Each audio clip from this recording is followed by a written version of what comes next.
আসসালামু আলাইকুম এভরিওয়ান, সবাই কেমন আছেন? রাতের বেঁচে যাওয়া ভাতগুলো আমি কিভাবে কাজে লাগাই সেটাই আপনাদের সাথে আজকে শেয়ার করব। যার জন্য আমি এখানে প্রথমে একটা কড়াই গরম করে নিয়ে তার মধ্যে দিয়েছি তেল। এখানে একটু বেশি পরিমাণ তেল ইউজ করছি। এবারে দিয়ে দিব আদা কুচি। আদা কুচিগুলোকে সামান্য পরিমাণ ভেজে এবার আমি এর মধ্যে দিয়ে দিব রসুন কুচি। রসুন কুচিগুলোকেও সামান্য ভেজে নিব। ভাজা হয়ে আসলে এর মধ্যে আমি দিয়ে দিব পেঁয়াজ কুচি। এখানে আমি 2টা পেঁয়াজ কুচি করে নিয়েছি।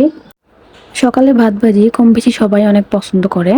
সবকিছু ভাজা হয়ে গেলে এর মধ্যে আমি দিয়ে দিচ্ছি গাজর কুচি। গাজরকেও আমি ছোট ছোট করে কুচি করে নিয়েছি। দিয়ে দিব বরবটি। বরবটিগুলোকেও আমি ছোট ছোট করে কেটে নিয়েছি। এবার সবকিছু একসাথে ভালোভাবে ভেজে নিচ্ছি। এটাতে একটা আলু কুচি করে দিয়েছিলাম, যদিও এটা ভিডিওতে আসে নাই।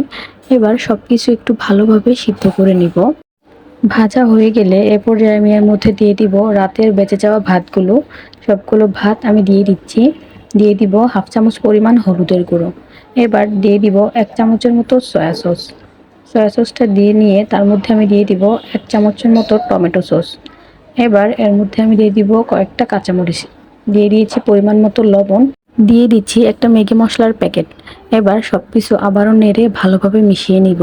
বলে রাখছি, আপনাদের যদি আমার রান্নার ভিডিও একটু ভালো লেগে থাকে তাহলে প্লিজ আমার পেজে একটা ফলো দিয়ে যাবেন এবং লাইক কমেন্ট করে দিবেন।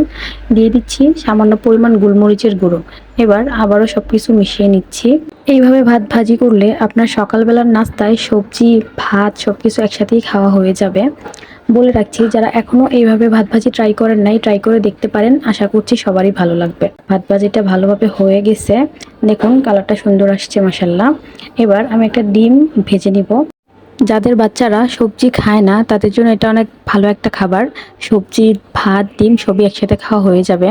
দেখুন একটা সার্ভিং প্লেটে আমি সবকিছু নিয়ে নিয়েছি। কেমন লাগলো জানাবেন। ধন্যবাদ।